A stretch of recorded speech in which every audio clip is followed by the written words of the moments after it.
پھل بیچا جس کی صلاح ظاہر نہیں. صلاح کا مطلب اس کا قابل انتفاع ہو. جس نے بیچا ایسا پھل جس کی صلاح ظاہر نہیں، او قد بدا یا قابل انتفاع ہونا ظاہر ہو گیا. جاز البیع، دونوں صورتوں میں بیع جائز ہے. لأنہ مال متقوم، اس لیے کہ یہ مال متقوم ہے. مال متقوم ہوا ہے جو مباح الانتفاع ہو، انتفاع فی الحال ہو یا فی المآل. ابھی نہیں ہے. اچھا، لأنہ مال متقوم اما لکونہ منتفعا بھی فی الحال. مال متقوم کیوں ہے؟ تو کہا کہ یا تو فی الحال منتفع یعنی نفع بخش انتفاع کیا جا سکے، تو ما فی الحال منتفع ہونے کی وجہ سے، او فی ثانی یا فی المآل کہ بعد میں چند دنوں کے بعد اس سے فائدہ اٹھایا جا سکے گا. وقد قیل، اور کہا یہ بھی گیا ہے کہ جائز نہیں ہے اس سے پہلے کہ اس کی صلاح ظاہر ہو. صلاح ظاہر ہونے سے پہلے بائع جائز نہیں ہے. ایک قول یہ بھی ہے. والاول اصح، پہلا قول اصح. بات ختم ہو گئی. اب خرید لیا پھل مشتری نے، علی المشتری قطعها، فی الحال مشتری پر لازم ہوگا فی الحال پھلوں کو توڑنا. کیوں واجب ہوگا؟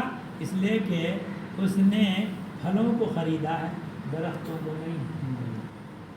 یہ پھلوں کو خریدا ہے تو پھل کا مالک مشتری اور درخت کا مالک بائع.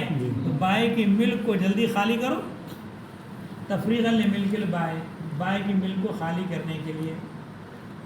مگر یہ جو جواز کا حکم ہے، ہذا اذا اشتراھا مطلقا، یہ اس صورت میں ہے جب مطلقاً کوئی شرط لگائے بغیر خریدا، یا شرط لگائی پھل توڑ لینے کی. یا تو یہ شرط لگائی، کوئی شرط نہیں لگائی، یا یہ شرط لگائی کہ بھائی کے بعد ہم پھل توڑ لیں گے.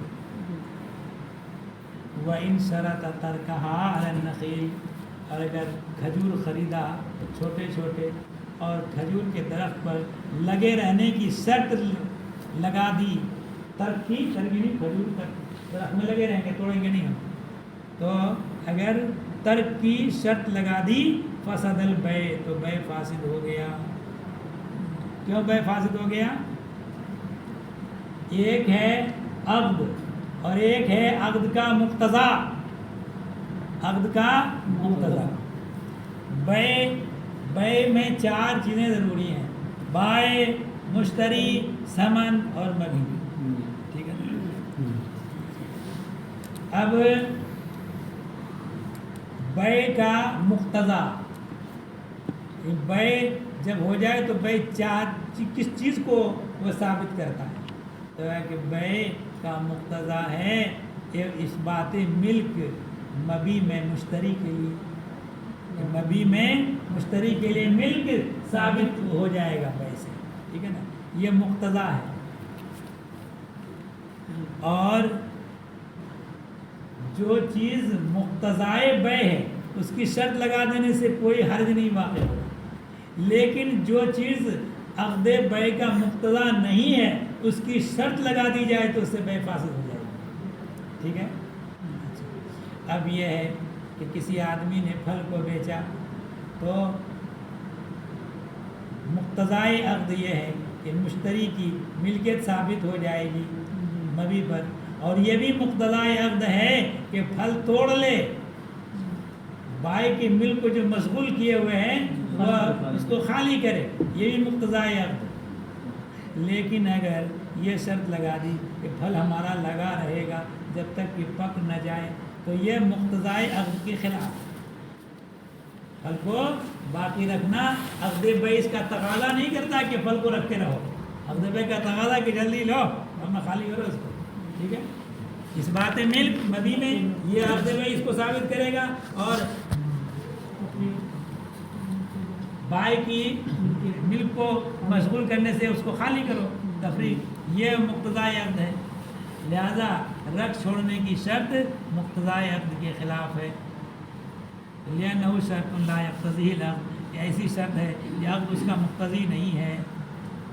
اور وہ ہوا شغل و ملک الغیر، یہ ہے غیر کی ملک کو مشغول کرنا، اس لیے بے کیا ہو جائے گا؟ فاسد. یا اس وجہ سے بے فاسد ہو جائے گا کہ صفقۃ فی صفقۃ ہے، ایک عقد میں دوسرے عقد کو داخل کر دینا ہے. کیسے؟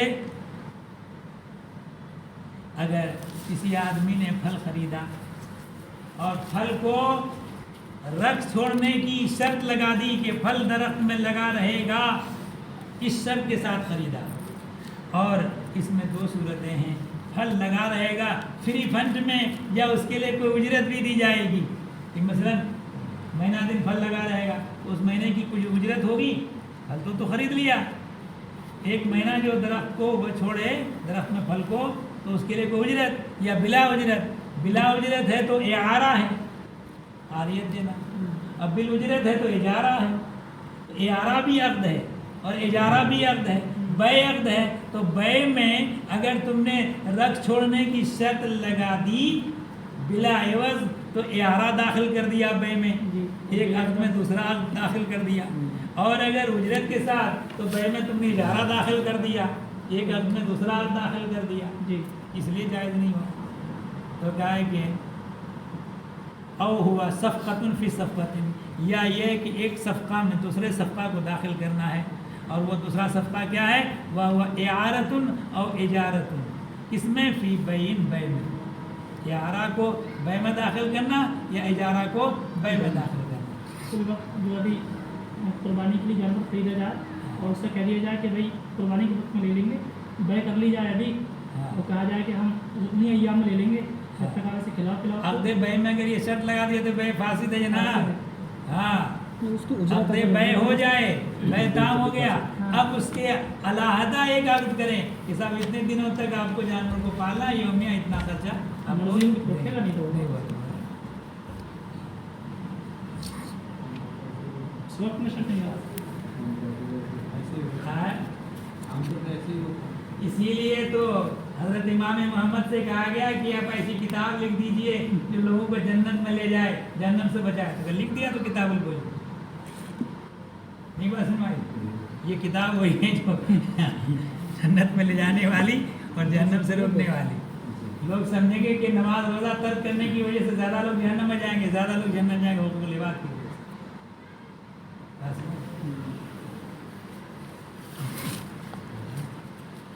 اب سمجھ میں آئے گا کہ کتنا لوگ غلط سلط کام کرتے ہیں. جی جی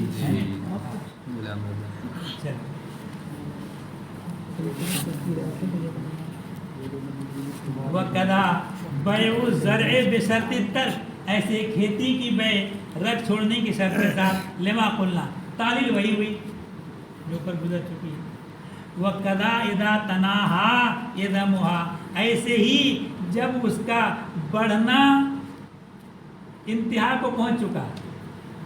اب مثلا بنارسی اتنا ہی بڑا آرام ہوگا، اتنا بڑا ہو چکا ہے. اس کے بعد اب جو ہے رقص چھوڑنا پایا گیا، تب بھی کیا ہوگا؟ بے فاسد ہو جائے گا. بڑھنا کا انتہا ہو جائے، اس کے بعد خریدا آم کو، درخت پر لگے ہوئے آم پھلوں کو، تو صورت میں بھی کیا ہو جائے گا؟ بے فاسد ہو جائے گا اگر رقص چھوڑنے کی شرط لگا دیں. وَقَدَا اِذَا تَنَاهَا اِذَمُهَا، ایسے ہی جب کہ اس کا بڑھنا انتہا کو پہنچ جائے. امام ابو حنیفہ اور امام ابو یوسف کے نزدیک. لما قلنا، دلیل وہی ہے جو ہم نے اس کی تقریر کر دی. کیا ہے؟ ایسی شرط لگا دینا جو مقتضائے عقد کے خلاف ہے. وَاسْتَحْسَنَهُ مُحَمَّدٌ لِلْعَادَةِ، امام محمد نے عادت کی وجہ سے استحساناً جائز قرار دیا ہے. استحسان کا مطلب یہ مستحسن نہیں، ایک استحسان ہوتا ہے. استحسان کا مطلب یہ ہوا کہ کوئی حکم ایسا ہے کہ قیاس جلی کا تقاضا یہ ہے کہ وہ ناجائز ہو. اب اس ناجائز حکم قیاس کا تقاضا ہے کہ یہ درست نہیں ہونا چاہیے. اب مگر اس کے باوجود بھی اس کو جائز ہونے کا حکم دیا جاتا ہے. کس کی بنیاد پر؟ ضرورت کی بنیاد پر. یا نص وارد ہونے کی بنیاد پر یا تعامل ناس کی وجہ سے، تعامل ناس کی وجہ سے لوگوں کی عادت جاری ہے، عادت العادت محکمت، عادت محکم ہوتی ہے، عادت چھوڑانا آسان نہیں ہے آدمی، تو اب اس صورت میں اب اس کو جائز قرار دیا جائے گا اگر عادت اسی سے تعامل ناس اگر ہو، مسئلہ کوئی ایسا ہے کہ فی نفس ہی وہ چیز درست نہیں ہے مگر لوگوں کا تعامل عام طور پر لوگ ایک دوسرے سے وہی کام کرتے ہیں، اس صورت میں اس چیز کو ناجائز نہیں قرار دیا جائے گا۔ ہاں عموم میں بلوا بھی ہے ایک چیز، عموم میں بلوا یہ ہے کہ تعامل تو ایک باب تفاعل میں ایک دوسرے سے جس کا تعلق ہو، خرید و فروخت، اجارہ وغیرہ یہ سب لین دین یہ ہوا، اور عموم بلوا وہ فرد واحد سے بھی ہو سکتا ہے، مثال کے طور پر جیسے کہ پیشاب کی باریک چھینٹیں جو سوئی کے نوکے کے برابر ہو اس سے بچنا متاثر ہوتا ہے، تو یہ عموم بلوا کی وجہ سے وہ معاف ہے، ٹھیک ہے۔ تو عام طور پر جس لوگ ان میں مبتلا ہوں اور اس سے بچنا متاثر ہو یہ ان میں بلوا ہے۔ تو خلاصہ یہ ہے کہ قیاس کے بالمقابل اثر وارد ہے، حدیث وارد ہے یا ضرورت ہے یا تعامل ہے تو اس صورت میں اس کو استحساناً جائز قرار دیا جائے گا، یا قیاس خفی ہے، قیاس جلی کے بالمقابل قیاس خفی ہے تو اس صورت میں بھی اس کو جائز قرار دیا جائے گا، ٹھیک ہے نا۔ تو امام محمد نے قیاس تقاضائے قیاس ہے کہ عام ہی ناجائز ہو کیونکہ مقتضائے عقد کے خلاف شرط لگائی ہے مگر عادت کی وجہ سے استحسان انہوں نے جائز قرار دیا، ٹھیک ہے نا۔ استحسان میں قیاس الخفی ایک ہوتا ہے، پھر اس کی تفصیل آئے گی۔ استحسان جو قیاس کے بالمقابل ہوتا ہے حدیث ضرورت اور تعامل سے، تو ان پر غیر کا قیاس جائز نہیں ہوتا ہے، لیکن قیاس خفی کے بالمقابل قیاس جلی کے بالمقابل قیاس خفی آ جائے تو پھر وہ قیاس وہاں جائز ہوتا ہے۔ جب وہ بڑھ جائے انتہا کو پہنچ جائے تو امام ابو یوسف امام اعظم کے نزدیک یہی ہے کہ وہ ناجائز رہے، ہاں، اور امام محمد نے اس کو جائز قرار دیا ہے عادت کی بنیاد پر استحسان، ٹھیک ہے نا۔ مثال کے طور پر کوئی درندہ پانی میں منہ ڈال دے تو پانی ناپاک، کیوں ناپاک؟ درندہ جانور کا لعاب ناپاک، پانی میں منہ ڈالا تو لعاب کی آمیزش ہو گئی پانی میں تو پانی ناپاک ہو گیا مائع قلیل ہونے کی وجہ سے۔ اور درندہ پرندہ نے اگر پانی میں منہ ڈال دیا تو پانی ناپاک نہیں بتایا۔ قیاس کا تقاضا ہے کہ درندہ چاہے جانور ہو کہ پرندہ ہو، سب کا حکم یہ کہ درندہ پرندہ جو ہے جو وہ کیا نام چیل، کوا، سکڑا، باز اور جو ہے وہ گدھ دکھائی نہیں دے رہے ہے نا، تو یہ سب جو ہے درندہ جانور ہے، یہ حرام ہے، ان کا لعاب بھی ناپاک ہے، مگر اگر پانی میں ڈالے تو پانی بتائیں گے ناپاک نہیں ہوگا۔ تو قیاس جلی کا تقاضا ہے کہ پانی ناپاک ہے، مگر یہاں حکم دیا گیا پانی ناپاک نہیں ہوگا، کیوں؟ تو کہا کہ ایسا ہے جو جانور ہے، کتا ہے، شیر ہے، بلی ہے، تو منہ لگا کے پانی پیتا ہے جانور، اور پرندہ جو پانی پیتا ہے تو پانی پیتا ہے چونچ سے، ایسے پرندہ کو پانی پینے دے گا، ایسے چونچ ڈبایا، ایسے اٹھایا، منہ ادھر پانی اتر گیا حلق ہے نہیں، تو اس کا جو لعاب ہے وہ پانی سے اس کا مماس ہوتا ہی نہیں، وہ منقار سے ہوتا ہے، منقار ہے ہڈی اور ہڈی پاک ہے اگر حرام جانور کی ہو سوائے خنزیر کی ہڈی ہے نا، اور پاک کی پاک سے ملاقات اس لیے ناپاک کی تو مستلزم ہے، یہ قیاس خفی ہو گیا۔ خلاصہ یہ ہے کہ قیاس جلی کے بالمقابل کسی علت دلیل سے جائز قرار دیا تھا، اس کو استحسان کہا جاتا ہے، یہ پوری بحث ہے اصول فقہ۔ چین سے پانی ناپاک نہیں ہوگا، ہاں چیل دبا بخلاف ما اذا لم يتناهى ادمها، برخلاف اس صورت کے کہ جب اس کا بڑھنا انتہا کو نہ پہنچا ہو، ابھی بڑھ ہی رہا ہو تو اس صورت میں اگر رقص چھوڑنے کی شرط لگا دی گئی ہے، چھوٹا خریدا آم اور یہ شرط لگا دیا کہ درخت میں لگا رہے گا جب تک کہ تیار نہ ہو جائے، تو صورت میں امام محمد کے نزدیک بھی جائز نہیں ہے۔ کیوں؟ لأنه صورت فی جزء المعدوم، اس لیے کہ جزو معدوم کی شرط لگا دی گئی۔ عقد بیع میں جو جز نہیں تھا اس جز کی شرط لگا دی گئی ہے۔ عقد بیع میں اتنا بڑا آم تھا اور شرط لگا دی گئی کہ 1 مہینہ لگا رہے گا، 1 مہینے اتنا بڑا ہو گیا، تو اتنے پر جتنا مستزاد ہوا وہ معدوم تھا بیع کے وقت میں، اور اس معدوم کی شرط لگا دی گئی کہ اتنا بڑا معدوم جو بھی ہے وہ اس کا موجود ہوگا تب ہم لیں گے، ٹھیک ہے نا؟ تو کہا کہ جزو معدوم کی شرط لگا دی گئی، اور جزو معدوم کیا ہے؟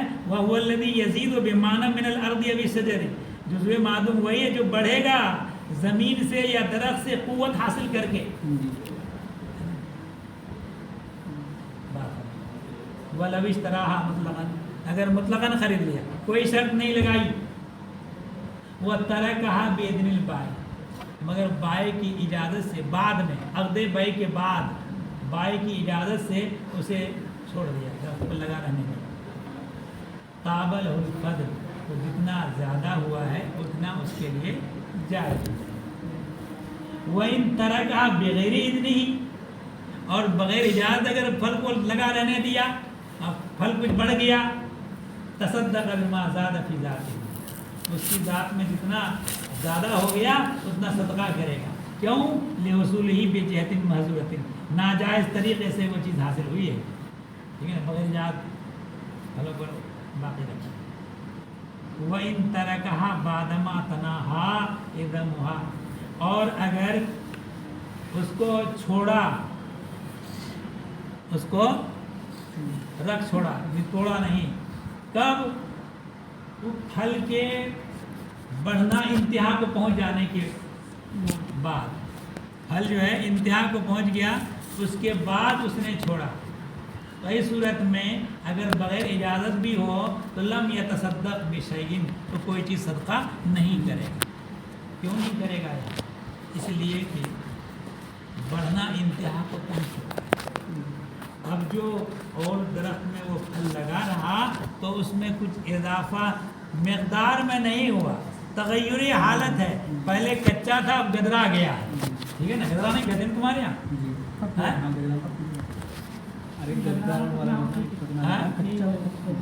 ارے ایک ہوتا ہے جو بالکل پک جائے اور ایک ہوتا ہے جو ذرا سا ابھی کم پکا ہے، اس کو گدرانا اسی کو سے کہتے ہیں۔ ہاں تمہارے یہاں دوسرا کہتے ہیں، ہاں گدل بھی بولتے ہیں، گدل تمہارے تم کہاں کے ہو؟ تمہارے یہاں کیا دمک ہونا ہے نا، اس کو کہتے ہیں دمک ہو گیا، یعنی پکنے کے قریب پہنچ گیا، یہی نا دوسرا کہتے ہیں۔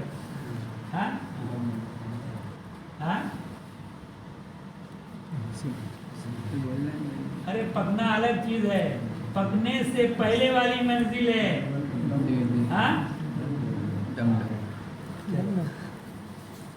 دم دم تو چاول میں جو تھوڑا سا رہ جاتا ہے دم لگانا کہتے ہیں، پھلوں میں بھی دم لگانا کہتے ہیں۔ ہاں تو اس صورت میں یہ کچھ صدقہ نہیں کرے گا، کیوں؟ لأن ھذا تغیر حالت لا تحقق زیادت، یہ حالت کا بدلنا ہے، تحقق زیادت نہیں ہے یہاں۔ وَإِنِ اشْتَرَاهَا مُطْلَقًا، اگر مطلقاً خرید لیا، وَتَرَكَهَا عَلَى النَّخِيلِ، اور درخت پر لگا چھوڑ دیا، درخت پر لگا چھوڑ دیا، اور درخت کو کرایہ پر لے لیا، اجرت پر لے لیا، اجارہ پر، کب تک؟ الی وقت الادراک، پکنے کے وقت تک کے لیے، پکنے کے وقت تک کے لیے درخت کو کرایہ پر لے لیا۔ طاب لہ الفضل، تو یہاں جو زیادتی ہوئی وہ زیادتی اس کے لیے طیب ہے اور اجارہ باطل ہے، درخت کا اجارہ باطل ہے۔ کیوں؟ تاکہ دیکھو کرایہ میں وہی چیز اٹھائی جا سکتی ہے جس چیز کو کرایہ پر اٹھانے کا رسم و رواج ہو، ٹھیک ہے نا. مکان کرایہ پر دیا جا سکتا ہے، زمین کرایہ پر دی جا سکتی ٹھیکے پر، دکان کرایہ پر دی جا سکتی ہے، سامیانہ وغیرہ کرایہ پر دیا جا سکتا ہے وغیرہ ذالک. لیکن پیڑ کرایہ پر دیا جائے اس تعارف نہیں ہے، اس کا یہ متعارف نہیں ہے. اور جس چیز کا تعارف نہ ہو وہ اس کا اجارہ باطل ہوتا ہے، ٹھیک ہے نا. تو اجارہ کے لیے یہ بھی ضروری ہے کہ وہ چیز ایسی ہو کہ اس کا کرایہ پر اٹھایا جانا متعارف بھی ہو. تو کیا ہے کہ لین الاجارۃ باطلۃ لعدم التعارف ہے والحاجت، تعارف نہ ہونے کی وجہ سے اور حاجت نہ ہونے کی وجہ سے. تو دیکھو دو چیزیں ہیں، مکان کا کرایہ پر دینا اصل کا تقاضا یہ ہے کہ وہ چیز جائز نہ ہو. کیوں؟ اس لیے کہ کرایہ پر جب مکان دیتے ہیں تو اس صورت میں وہ بیع ہوتی ہے کس کی؟ منفعت کی. مکان کی بیع نہیں ہوئی، منفعت کی بیع ہوئی. منفعت معدوم ہے، معدوم کی بیع درست نہیں ہوتی. اس لیے منفعت کی بیع وہ درست نہیں، اجارہ پر درست نہیں ہونا چاہیے. لیکن ہاں تھوڑا تھوڑا کر جس وقت اجارہ پر دیا اس وقت پورا مہینہ جو رہائش تو تدریجاً سین فسین اس کا جو ہو جائے گا نا، غیر قار ہے. تو جس وقت کرایہ پر دیا اس وقت پوری منفعت بے جمیع اجزائی موجود نہیں ہے. تو اب جو ہے وہ یا تو ضرور حاجت ہو اور ساتھ ساتھ متعارف بھی ہو تب اجارہ پر دینا جائے. تو اب یہ حاجت ناس کی بنیاد پر کرایہ پر دینے کو جائز قرار دیا. کسی کے پاس 10 مکان ضرورت سے زائد، یا کسی کے پاس ایک بھی نہیں، تو اب بیچارہ کیا کرے. تو اب جس کے پاس مکان بالکل نہیں وہ محتاج اس بات کا کہ اس کو مکان مل جائے، کوئی فری میں دے گا نہیں تو اجرت میں مل جائے، ٹھیک ہے نا. اور جس کے پاس 10 مکان فالتو پڑا ہوا ہے تو اگر کرایہ پر اٹھ جائے تو کچھ مال بھی آ جائے گا. تو اس لیے بربنائے حاجت اور متعارف بھی ہو گیا یہ. اس لیے ان دونوں چیزوں کی وجہ سے بیع جائز. اور یہاں اس میں درخت میں یہ معدوم ہے یہ، اس لیے اجارہ درخت کا باطل ہے. جب اجارہ باطل ہو گیا فبقی الاذن معتبرا، تو اجازت معتبر رہ گئی باقی. جو اجازت دی گئی وہ اجازت باقی رہے گی اور اجارہ باطل ہو گیا. بے خلاف ما، برخلاف اس صورت کے کہ جب کھیتی